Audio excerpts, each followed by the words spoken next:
નમસ્કાર ખેડૂત મિત્રો આપ જોઈ રહ્યા છો કૃષિને લગતા મહત્વના સમાચાર। મિત્રો તેની અંદર સૌથી પહેલા જોઈએ તો ખેડૂતો માટે ખેડૂત હિતલક્ષી સૌથી મોટો નિર્ણય। મિત્રો કેન્દ્ર સરકારે ખેડૂતોને રાહત આપતા ડીએપી પર એક્સ્ટ્રા સબસિડી આપવાની જાહેરાત કરી છે।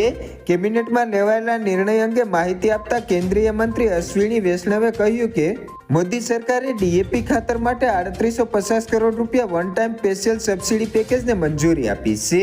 મોદી સરકારના આ નિર્ણયથી ખેડૂતો માટે ડીએપીના ભાવ યથાવત રહેશે, એટલે કે ખેડૂતોને 50 કિલો ડીએપી ખાતરની થેલી માત્ર 1350 રૂપિયામાં મળશે। વધારાનો ખર્ચ સરકાર ભોગવશે। કેન્દ્રીય મંત્રીએ કહ્યું કે વૈશ્વિક બજારમાં કિંમતની અસ્થિરતા અને ભૌગોલિક રાજકીય કારણોસર ડીએપી ખાતરની વૈશ્વિક કિંમતોમાં સતત વધઘટ થતી રહેશે। મિત્રો સમાચારોમાં આગળ જોઈએ તો સરકારની એક મહત્વની યોજના ખેડૂતોને મફત મોબાઈલ આપવામાં આવશે। ગુજરાત રાજ્ય સરકાર ખેડૂતો માટે એક મહત્વપૂર્ણ પહેલ કરી છે, જે તેમના કૃષિ વ્યવસાયમાં ટેકનોલોજીનો ઉપયોગ વધારવા માટે છે। આ યોજના હેઠળ રાજ્યના ખેડૂતોને સ્માર્ટફોનની સહાય આપવામાં આવી રહી છે, જેથી તેઓ માર્કેટ ભાવ, મોસમની આગાહી અને અન્ય મહત્વપૂર્ણ માહિતી મોબાઈલ પર જ સરળતાથી પ્રાપ્ત કરી શકે છે। આ યોજનાનો મુખ્ય હેતુ ખેડૂતોને સ્માર્ટફોન આપવાનો છે, જેથી ખેડૂતો ખેતી માટે આધુનિક માહિતી મેળવી શકે છે।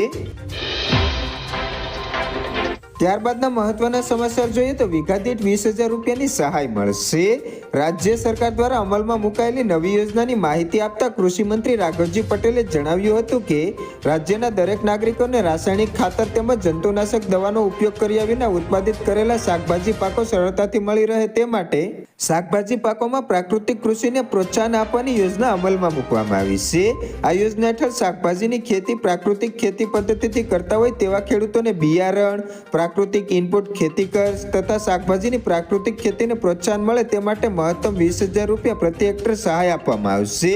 આ યોજનાના અમલીકરણ માટે રાજ્ય સરકાર દ્વારા અંદાજપત્રમાં રૂપિયા 1,000 લાખની રકમ ફાળવવામાં આવી છે। મિત્રો સમાચારોમાં આગળ જોઈએ કે પીએમ કિસાનનો 20મો હપ્તો ક્યારે બહાર પાડી શકાય છે। તો મિત્રો આ યોજના હેઠળ અત્યાર સુધીમાં કુલ 19 હપ્તા જારી કરવામાં આવ્યા છે। જો આપણે પાછલા હપ્તાનો સમય અંતરાલ પર નજર કરીએ તો એવું જોવા મળી રહ્યું છે કે દરેક હપ્તો લગભગ 4 મહિનાના અંતરાલ પર પ્રકાશિત થાય છે। ઉદાહરણ તરીકે 18મો હપ્તો ઓક્ટોબર 2024માં જારી કરવામાં આવ્યો હતો અને 19મો હપ્તો ફેબ્રુઆરી 2025માં આવ્યો હતો। આવી સ્થિતિમાં એવું અનુમાન કરવામાં આવી રહ્યું છે કે 20મો હપ્તો જૂન 2025માં ખેડૂતોના ખાતામાં ટ્રાન્સફર થઈ શકે છે, જો કે હજુ સુધી તેની સત્તાવાર જાહેરાત કરવામાં આવી નથી। ત્યારબાદના મહત્વના સમાચાર જોઈએ તો ખેડૂતોને હપ્તા વગર 36,000 રૂપિયા મળશે। સરકારે પ્રધાનમંત્રી શ્રમયોગી માનધન યોજના શરૂ કરી છે, જેના હેઠળ દર મહિને 3,000 રૂપિયા પેન્શનનો લાભ આપવામાં આવશે, જેમાં જોડાઈને તમે પણ લાભ લઈ શકો છો। સરકાર દ્વારા શરૂ કરવામાં આવેલ યોજના પીએમ શ્રમયોગી માનધન યોજના છે। આ યોજના શરૂ કરવાનો હેતુ નબળા વર્ગના આર્થિક રીતે મજબૂત બનાવવાનો છે। એટલું જ નહીં, સરકાર આ યોજના હેઠળ અરજદારના ખાતામાં વાર્ષિક 36,000 રૂપિયા ટ્રાન્સફર કરશે। આ યોજના દ્વારા કામધારકોને 60 વર્ષની ઉંમર પછી દર મહિને 3,000 રૂપિયા પેન્શનની સુવિધા મળી રહેશે। સમાચારોમાં આગળ જોઈએ તો સામાન્ય માણસને 10,000 રૂપિયાની સહાય આપવામાં આવશે।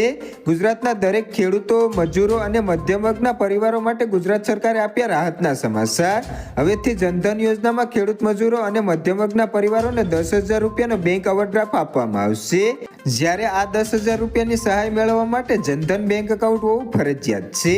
જ્યારે પહેલા જ આ યોજના હેઠળ 5,000 રૂપિયા સહાય આપવામાં આવતી હતી, તે હવે વધારીને 10,000 રૂપિયા કરવામાં આવી છે। સમાચારોમાં આગળ જોઈએ તો ખેડૂતોને મળશે 1 લાખ રૂપિયાની સહાય।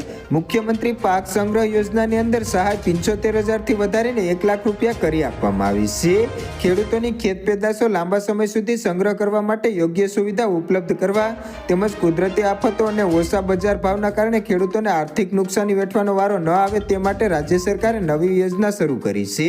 આ યોજનાનું નામ મુખ્યમંત્રી પાક સંગ્રહ ટ્રસ્ટ યોજના છે। આ યોજના વિશે કૃષિ મંત્રી રાઘવજી પટેલે જણાવ્યું હતું કે આ યોજનાનો લાભ મેળવવા માટે ખેડૂતોએ પોતાના ખેતરમાં ઓછામાં ઓછું 338 ચોરસ ફૂટ વિસ્તારનો એક પાક ટ્રસ્ટ સંગ્રહ બનાવવાનું રહેશે, જેના માટે રાજ્ય સરકાર દ્વારા જરૂરી નાણાકીય સહાય પૂરી પાડવામાં આવશે। આ યોજના અંતર્ગત રાજ્ય સરકાર દ્વારા ખેડૂતોને સહાય આપવામાં આવતી હતી। ખેડૂતોને વધુમાં વધુ અગાઉ કુલ ખર્ચના 50% અથવા તો 75,000 જે બેમાંથી ઓછું હોય તે આપવામાં આવતું હતું। ત્યારે મિત્રો ચાલુ વર્ષે સહાયની રકમમાં વધારો કરવામાં આવ્યો છે. હવે ટ્રક્ચર બનાવવા માટે ખેડૂતોને આ યોજના હેઠળ કુલ ખર્ચના 50% અથવા તો 1 લાખ રૂપિયા બંનેમાંથી જે ઓછું હોય તે સહાય મળવાપાત્ર રહેશે. મિત્રો સરકાર દ્વારા આ સહાય 75,000 રૂપિયાથી વધારીને 1 લાખ રૂપિયા કરી છે. તે ખેડૂતો માટે ફાયદાકારક છે. ત્યારબાદના સમાચાર જોઈએ તો ખેડૂતોની પાક ધિરાણ લોન માફ કરવામાં આવશે. મિત્રો ગુજરાતના દરેક ખેડૂતો માટે પાક ધિરાણ લોન અને પાક ધિરાણ વ્યાજને લઈને આવ્યા મહત્વના સમાચાર. ખેડૂતોએ લીધેલી લોનને નવા જૂની કરવા માટે ખેડૂતો પાસે કેશ પેમેન્ટ માંગવાની બદલે ડાયરેક્ટ બેંકમાંથી ઓટો રિન્યુ કરી આપવામાં આવે તેવી ખેડૂતો દ્વારા માંગ કરવામાં આવે છે. તેમજ ખેડૂતોને પાક ધિરાણ વ્યાજ માફ કરવામાં આવે તેવી માંગ ખેડૂતો દ્વારા કરવામાં આવી રહી છે. જ્યારે ખેડૂતોને બેંકના લોનના પૈસા ભરવા માટે બહારથી વ્યાજે પૈસા લેવા પડે છે અને વ્યાજ ભરવું પડે છે, જેથી ખેડૂતોને ઓટો રિન્યુ સુવિધા આપીને ખેડૂતોને થોડી રાહત આપવામાં આવે તેવી માંગ ખેડૂતો દ્વારા કરવામાં આવી રહી છે. ત્યારબાદ મિત્રો મુખ્ય અને મહત્વપૂર્ણ સમાચાર જોઈએ તો ખેડૂતોની આશાઓ ઉપર પાણી ફર્યું છે. મિત્રો ખેડૂતો માટે દેવા માફીને લઈને ખૂબ જ મહત્વપૂર્ણ સમાચાર આવ્યા છે. ખેડૂતો ઘણા વર્ષોથી દેવા માફીની માંગ કરતા આવ્યા છે. 2022માં ગુજરાતમાં વિધાનસભા ચૂંટણી હતી ત્યારે ખેડૂતોને એવી આશા હતી કે ચૂંટણી પહેલા દેવા માફીને લઈને કોઈ સમાચાર આવી શકે છે, પણ ત્યારે કોઈ જાહેરાત થઈ નથી. ત્યારબાદ ખેડૂતોને એવી આશા હતી કે 2024માં લોકસભા ચૂંટણી પહેલા ખેડૂતોને ખુશખબર મળી શકે છે, પરંતુ ખેડૂતોના દેવા માફી અંગે કોઈ જાહેરાત કરવામાં આવી નથી. તેથી ખેડૂતોને આશાઓ ઉપર પાણી ફર્યું છે. મિત્રો તમને શું લાગે, ખેડૂતોના દેવા માફ થવા જોઈએ કે ના થવા જોઈએ? તમે નીચે કમેન્ટ કરી અને તમારો પ્રતિભાવ જણાવી શકો છો. મિત્રો હવે જોઈએ તો રેશન કાર્ડ ધારકોની તારીખ લંબાવવામાં આવી છે.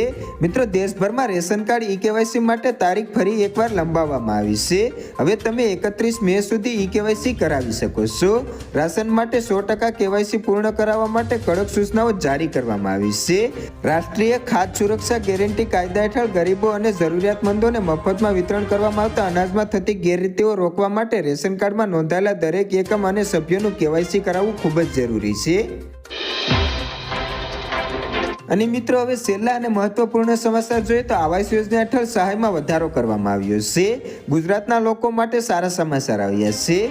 પીએમ આવાસ યોજના હેઠળ લાભાર્થીઓને રાજ્ય સરકાર દ્વારા ₹50,000 વધારાની સહાય આપવામાં આવશે. મંત્રી કુંવરજી અળપતજીએ વિધાનસભાના ગૃહમાં જણાવ્યું હતું કે રાજ્યના મહત્તમ નાગરિકોને પોતાનું આવાસ પૂરું પાડવા બજેટમાં 1226.70 કરોડની જોગવાઈ કરાઈ છે. હવે રાજ્ય ભંડોળમાંથી લાભાર્થી દીઠ વધારાની ₹50,000ની સહાય પૂરી પાડવામાં આવશે. અને મિત્રો જો વિડીયો ગમ્યો હોય તો વિડીયોને લાઈક કરી, કમેન્ટ કરી અને બીજા ખેડૂત મિત્રો તથા બીજા ગ્રુપમાં શેર કરવા નમ્ર વિનંતી.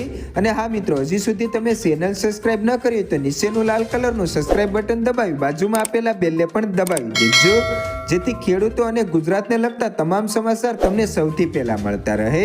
હવે મળીશું નવા વિડીયોમાં. આભાર મિત્રો.